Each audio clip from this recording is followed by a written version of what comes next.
precedent. So he's now going soft and he's trying to belong. Hence, he's doing what he's doing and he's trying to explain the reason why. That's to show that probably we do not see ourselves as one. Well, let me say that all the protests, all the agitations you're seeing Nigerian over, like I said, they are results of manifestation of marginalization, manifestation of injustice, manifestation of poverty. And it is everywhere in Nigeria. You just have the Yoruba nation agitators who submitted letter to the Prime Minister of Britain that they want a separate country. You can see that Boko Haram route. What I want to find out from you is why is Mr. Obi's statement of congratulations to General Gowon hitting up the polity is the big question. If we see ourselves as one Nigeria. Well, you should be prepared to ask Obi that when you see him.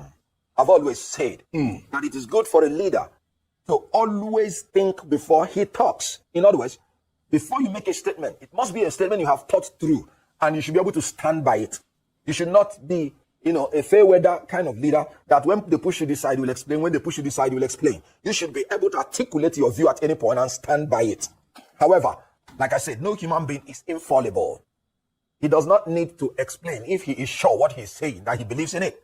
But if he needed to explain and he explained, then you should hold him responsible for his own actions and for his own words. Let me tell you something. I believe in unity of Nigeria. I believe General Gowon made a whole lot of mistakes because he himself prevaricated on a lot of things that would have prevented the war, even when they were by his own initiation. And so, when you say Peter Obi made a statement and then he's clarifying, there's nothing wrong in clarification. However, there is a need to always be sensitive and then be sure of the statement you want to make so that you don't begin to want to pander on all sides. I've always said it is good to stand on one side and then whatever consequences it is, then you take it.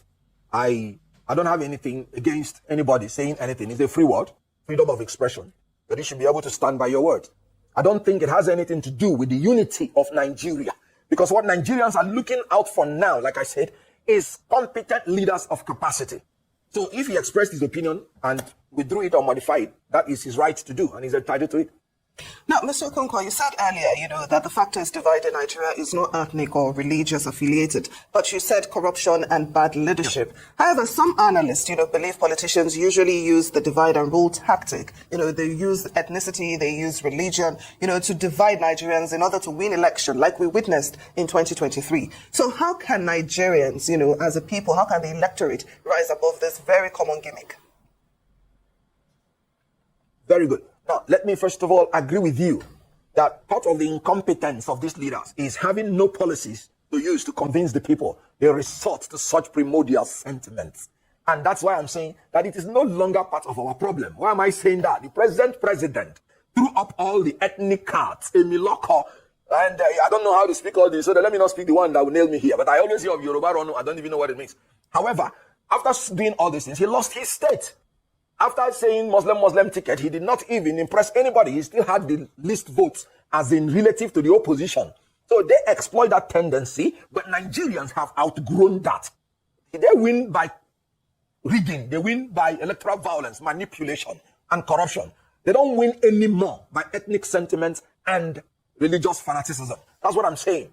That the problem we have now is that their corruption of not being able to organize free and fair election, abuse of public power for private gain. It is no longer ethnic. I mean, you can't go to the north and tell a northerner now that you're a Muslim and he should vote for you because you're a Muslim. After what he is suffering now under a Muslim ticket, you can't go to anybody in the south, in the southwest, and say vote for me because I'm from southwest. That is where the Abing power came.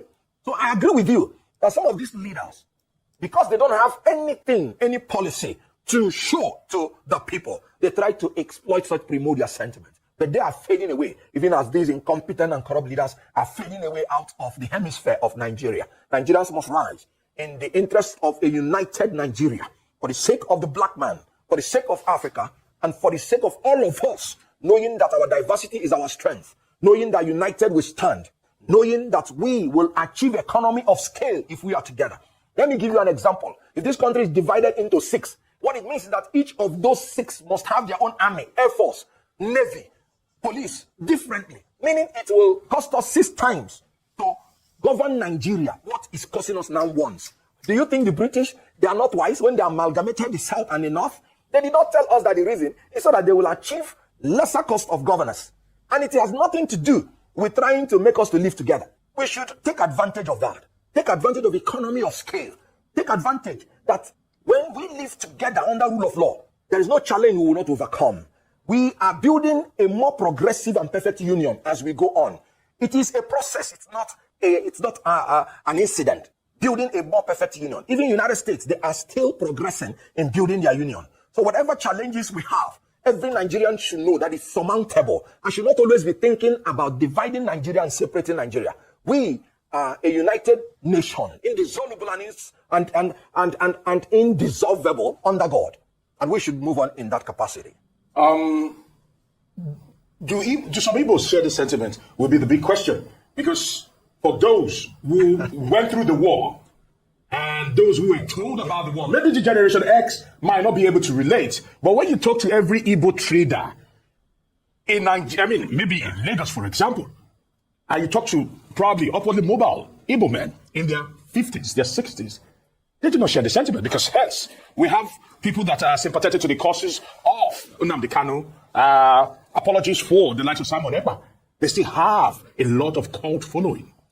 Talk to us about it, because when you speak like this, you seem to almost ignore the fact that when you look to your left, you look to your right, there are people that still believe that they have been wronged, and that one day, they will still go to utopia. Good. Now, first of all, I am a Nigerian from Igbo extraction, and I'm very proud of that. You just said we are traders. Yes, we are traders and we are travelers. And so always there will have to be a preference between, for a larger space for anybody who by nature and nurture is a traveler and is a trader. And so in our enlightened interest, I know it as a fact that we will prefer a larger space because our nature demands that. Our nurture demands that. In Igbo land, there is a proverb. And again, in Igbo land, there is a proverb that and again, so these are the things that will make an Igbo man to travel out of his comfort zone, no matter how comfortable he is. And having that nature, I am telling you, Dr. Nnamdi Azikiwe preferred a united Nigeria. Ojukwu preferred a united Nigeria. Kenneth Okonkwo preferred a united Nigeria. Because I know, as a matter of fact, that as a trader and as a traveler, by nature, it will be better for us as Igbo. Igbo are agents of development, and they go about carrying development to anywhere they go to. I recall what Buma Mawa said when we were in a presidential campaign. Buma Mawa stood on a pulpit and said the only true Nigerians who believe in Nigeria, they are Igbo, because everywhere you will see them. And when you see them, they build their homes there and they live there and develop there. It was quite unfortunate that before 1966, our quest for developing anywhere we stay was manipulated and misconstrued to be a quest for domination. I am happy it's no longer in the minds of Nigerians to think in that pattern and in that formula. Because I remember one